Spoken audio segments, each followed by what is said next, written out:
are a show that is all about integration. We're bringing people with disabilities and people that don't have a disability together, enjoying life here in the Milwaukee area. We all have different abilities. Here at AbilityMKE Now, we dive into this topic of diverse abilities, showcasing a variety of aspects of ability-related topics. So the concept of disability does have quite a wide range of possibilities, right? Could be talking about physical or mental disabilities, the deaf and hard of hearing community, blindness, chronic pain, mental health diagnosis, goals of substance use reduction. There's a huge wide variety of possibilities with this. We all know people who are affected in some way, some shape, could be us. So we are here to bring everybody together and to talk more about these topics. And we have some awesome guests that are joining us again here tonight. I'm going to first of all bring in our lovely DeVa. We have Denise Vargas of Live Createdly joining us tonight, and I'm excited for a piece that she's going to bring to us and introduce to everybody. So I'm going to pop this over to Denise. Welcome aboard, hon. Hello, and hello, Milwaukee. I love being here with you, even though I'm from New York. But you know what? Because of Zoom, we are all connected. So awesome. And actually, that makes me happy. And this is August, which is the month of happiness, believe it or not. So, and because, as Sue mentioned, we are always talking about challenges and, as a person with a disability, first of all, I'm always happy. Happiness is in my DNA. So when someone tells me that they're bored or they're not happy, or like I try and find out what the underlying reason is. Because first of all, there's always something to do. And the more that we are here for each other, the more we connect, the more socialization we have, all that just helps to bring on your happiness. And when we are happy, we worry less.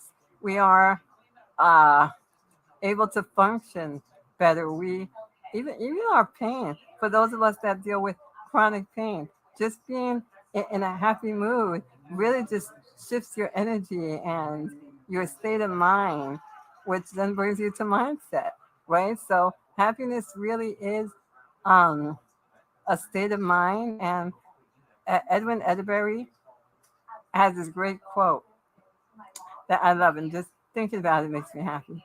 And I might be paraphrasing here, so forgive me, Edwin, if you listen to this later on. But he says that do not allow the past or the future rob you of the present. And how true it is that the present is a gift, right? It's called the present because it is a gift. And it makes me happy to know that we have the ability to really shift our mindset. And I'm just happy that I know all of you. That in itself has made me ecstatic.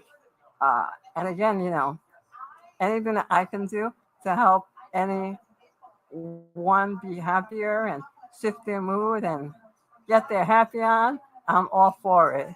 So, and you know what? When we go around later on, I'd love to know what makes each of you happy. So it makes me happy to be here with you. Back to you, Sue. What a great question. I think that is a perfect introduction here to say, what is it that makes you happy? So I'm going to bring in Aaron. I'm so glad Aaron is joining us tonight. Aaron, can you come on and join us and say hello to everyone and talk to us a little bit about what it is to you being happy? What is it that makes you happy? Aaron, welcome. Oh, so really honored to be here again.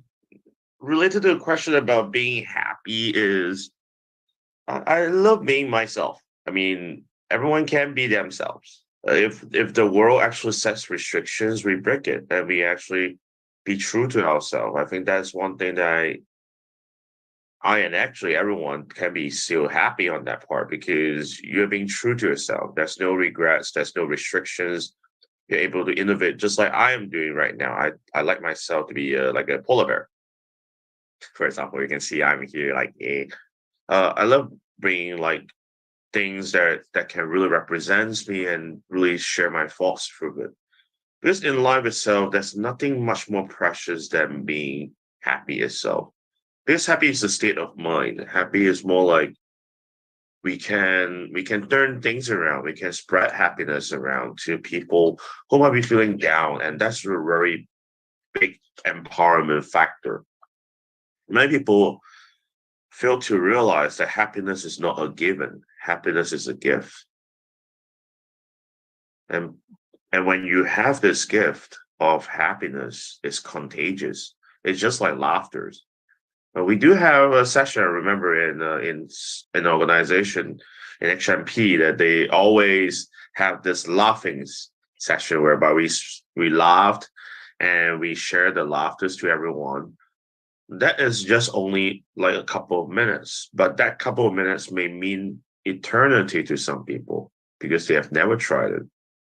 They may feel happy for the first time in their lives, all for a while. So for those of you out there who wants to think about happiness, maybe a given to some people, it's not. It's something that you can really find within yourself, being true to yourself, and start being passionate about the things that you like to go for in life. Just like what Denise has mentioned before earlier on, the past and the future shouldn't rob you from your present because the present is a gift. Happiness is also a gift in that aspect. So that's all for the sharing here. That's excellent. I love what you said there, that happiness is not a given. Happiness is a gift. That's tremendous. That's something I know I've heard also. If you see somebody that does not have a smile, give them yours. That was when I first heard that one, I'm like, what? Oh, yeah. Something as simple as just smiling at somebody as you're walking by can make a difference. Saying hello. I mean, it's reaching out and showing even that little bit of caring. It may be the smallest gesture on your part, but you never know where the other person is at, and that could make a huge difference for them with wherever they may have been at that point in time. So I think that's brilliant. I love that. And Emily, I know you're on here too. So Emily, if you could hop on as well, if you want to say hello to everybody and let us know, what is it that makes you happy? Hi everybody, I'm Pewaukee. I guess one thing is kind of being with family and friends and HMP and everybody. That sounds cool right now.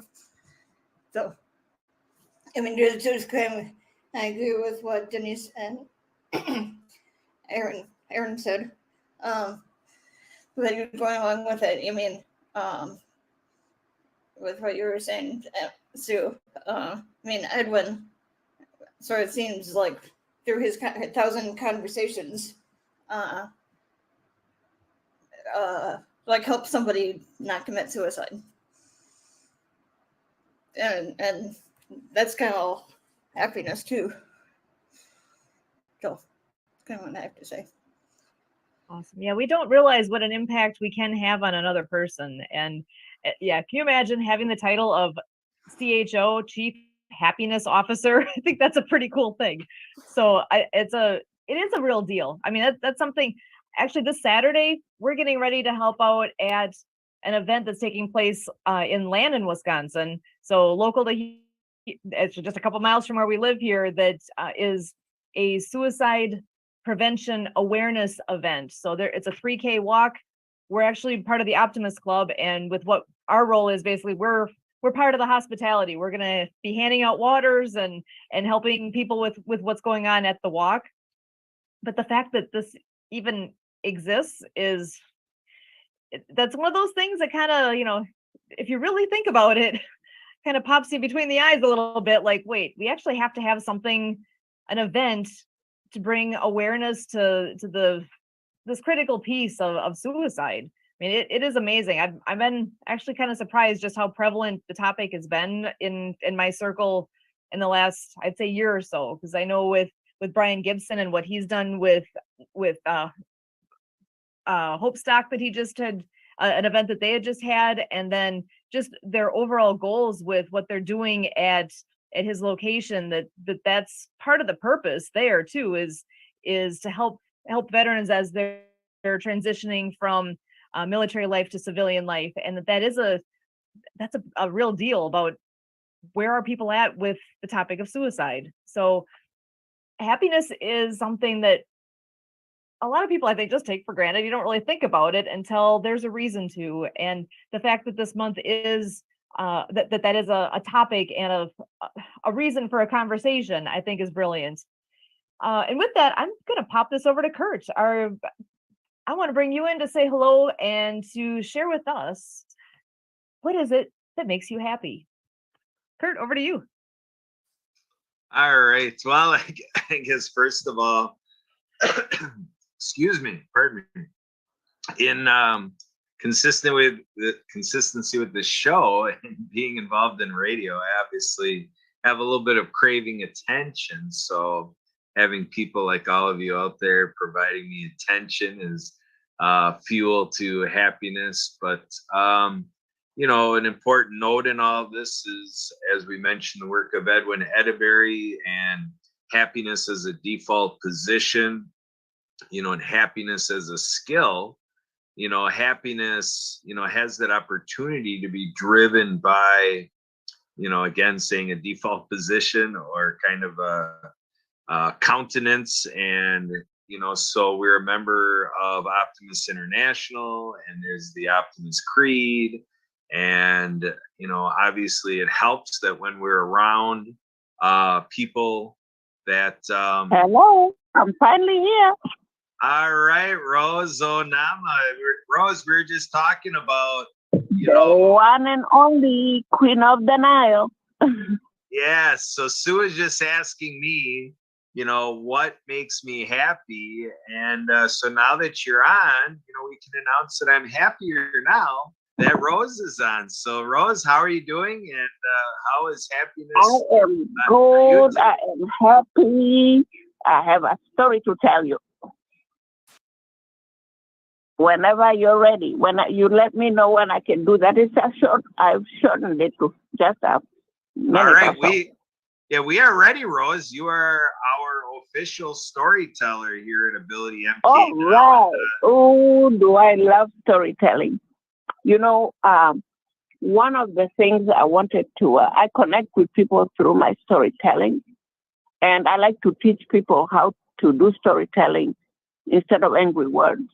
My grandma who died at 105, she always used to tell us when we did something bad, instead of calling a person out by name, she would tell the story of an animal that had that same characteristic. So that way you will listen as a child and not be offended and shut your ear off. Anyway, so I learned to do that, but I also learned how to involve people who can't tell long stories. They tell their own stories. And that's one of the things I'd like to do, is organize a time like that, where one person starts a story and reaches a certain point and stops and gives it to somebody else, and that person tells the story from their perspective. And that way, you can get to tell a whole night of storytelling. But storytelling is a very good way of getting rid of tension for yourself and telling people about yourself without feeling self-conscious.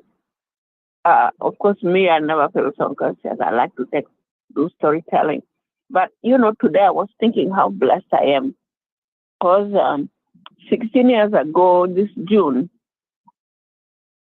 July, I had a major stroke that left me paralyzed on half my body on my left side.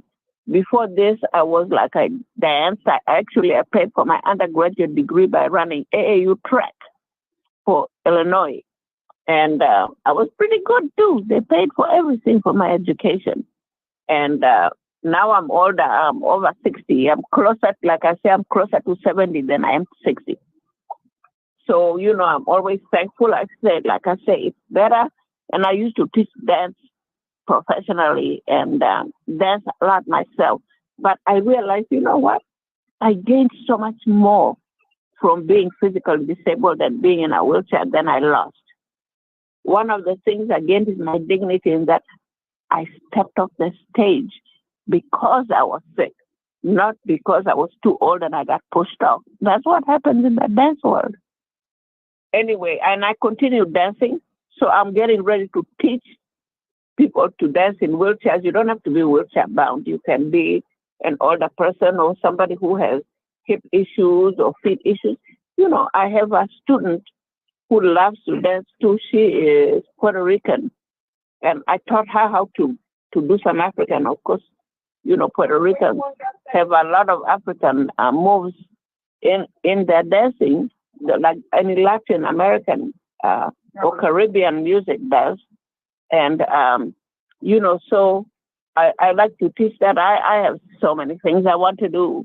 That's why I never allowed even my spinal cancer that put me in my chair finally to bother me. I escaped that. I'm 12 years cancer free. I escaped heart transplant 6 years ago by 4 months. So I am very blessed, you know, and so now I never look at things negatively. Much has been given to me, much has been taught to me. I want to teach other people how to fight for themselves. And, you know, I love a good fight. And I take my physical challenges here as a fight, a very good fight that I'm winning, you know, and I want to take anybody along with me. Even if you're not physically challenged, come along with me and learn how to do it so you can teach somebody else. You know, as I say, each one, teach one. And that's the best policy to have. But I have a whole bunch of things I'm doing, and I'm so blessed to have met up with Kurt. You know, Kurt, you have really helped me. As we say in my language, uje kogwe. That means my brain is burning. You have lit a fire. Well, I'm constantly thinking of, I'm trying to make a vision for us with Linda's Sculpture Garden so we can have a center stage on, you know, our disabilities, our abilities, actually. And so I will really be very happy for everybody to join me and work with me, and we all work together and make it an event that nobody will forget. That's it. And that's perfect. We've actually been talking a bit here about August being the month of happiness, and that this is a piece that makes you happy. How perfect is this? I love that what you bring here, and that your passion is contagious. I love what you're all doing with all this. And I just wanted to open this up to the rest of the crew here with Aaron and Emily and Kurt and Denise. And do any of you have any thoughts that you wanted to share about what she's all been talking about? Well, first of all, I love your grandma. How awesome is that? You know, I love people, you know, who go past that typical age barrier that people have this image of. You know, if anyone that knows me knows that I'm all about age is just a number, you know, and just like fine wine, the more you age. Hallelujah. Absolutely. I love that. So, yeah, happiness. Let's just be happy, right? Let's make each other happy. Let's just have more fun in life. Live, laugh, love. Awesome. And Kurt, did you have anything else with that? Oh, to me, you know, it immediately brings, you know, the force of empowerment.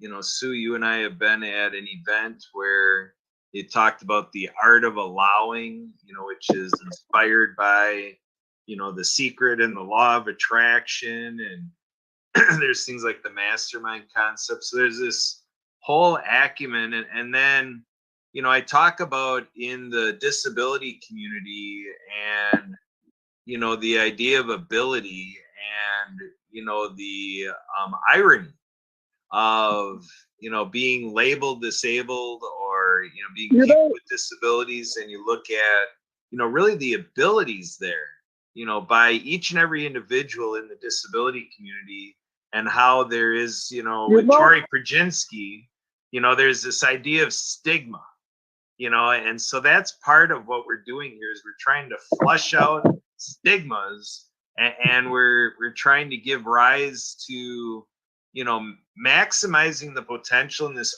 art of helping people be the best versions of themselves. And the disability community brings us the strong concept of self-determination. So it's really turning to people with disabilities as the guides, of how we can get more out of life. And I tout people with disabilities as masters of ability. And if we create this heightened alertness and this demolition of barriers mentality, that's what you and I did, Sue, in the world of water skiing. We just totally changed the paradigm, and it's kind of like water skiing's for everybody. We're going to get everybody skiing, the inclusion of water skiing campaign.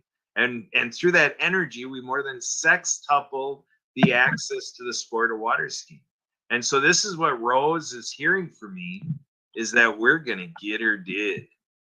Right, Emily? Yeah. Yeah. And you know what? I was thinking, instead of calling ourselves disabled, we just call ourselves ability challenged. Excellent. I love the different terminology. We are ability challenged instead of disabled. Yeah, I know that was a favorite. Chad is a good friend of ours that's been on here multiple times, and I know one of his favorite phrases is "Look at my ability, not my disability." And actually, so, quick shout out to Chad. Tomorrow's his birthday, so happy birthday, Chad, wherever you're at. We take this out of the way. Happy birthday. And Aaron, I just want to bring you back in here as well. Did you have anything else that that this brought to mind for you, Aaron? I think the conversation is very intriguing because as an advocate for people with, we call that special abilities, because I always think that everyone has a special talents and stuff.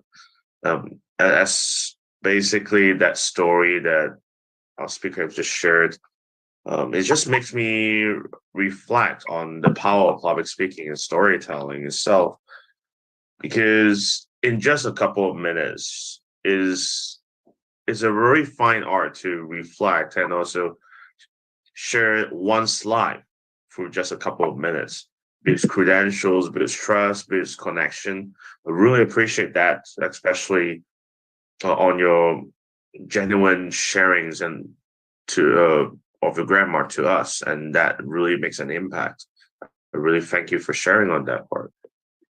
Along the lines, I think everyone has so much to offer in this world. I actually wanted to build a place without labels. But that's hard because sometimes people are judgmental. People will actually just give us labels. No matter whether you are anyone in this world, we all have labels in sometimes. But that whether these labels will be helpful and really making us feeling very happy in some way, it's really up to us to be very objective about it instead of being very subjective. So that's all we're sharing. And I know you've got connections with what you've done with TED Talks, and I had just actually listened to one a couple days ago that just so happens the topic was happiness. And the part of what that person was speaking to was asking the question, was today a good day or a bad day for you? And to take a moment and think about, was today a good day or a bad day? Okay, well, what about tomorrow? What do you want tomorrow to be? Do you want it to be a good day or a bad day? I'm pretty sure everybody's gonna say a good day. It's like, well, what about the next day? Do you want it to be a good day? Do you want it to be a bad day? And just think about that going forward. If you're expecting to have a good day, if you put yourself into that mindset that, I want to have a good day. I want to be happy. And to be in that mindset, that makes a difference, because who thinks about that part? It's like, well, am I expecting it to be a good one or a bad one? And which would I prefer? And what is my role in making sure that happens? So there's so many things that can be learned and touched on like that. Aaron, go ahead. I was saying that sometimes I think that speech is actually very helpful for around 70 to 80% of the people around the world. That speech itself is supposed to be inspirational when I first heard it. But there are some people that some talks cannot reach. That's why we have many, many talks and many, many types of speakers around the world that reach the connection. A story can connect to many people, but it cannot connect to all people. And we're still trying our best. It is one of the philosophy that a storyteller is aiming for, is to connect to all parts of the world and all parts of every type of people. If we can master that craft, I think we can accomplish it. I mean, like, for me, I can pass away without regrets if I eventually achieve that in my lifetime. Now, for that one, because I am in the past, I was a really extremely pessimistic person. I don't trust people because of all the losses and all the pains I had before. But then, as the time goes by, storytelling, through sharing and doing many, many talks, keynotes around the world, I start to build that trust and connection again, and that to me is not about thinking about whether today is like a good day, because every day to me is like a so-so day. But then at least the last day that I have, I wish to be a happy day for people around me instead of mine. I wish that people can see that my passing might be something that it doesn't mean that it's cheering them up. I mean, like, at the very least, it doesn't make them cry. But that's one thing that I want to go for. So happiness, as I mentioned, it's not given as a gift that you can still give on. I'm trying my best to be happy, despite all the busy schedules and work life. It's more like a challenge of balance. But yeah, thank you for allowing me to share this thought. Awesome. I appreciate that, Aaron.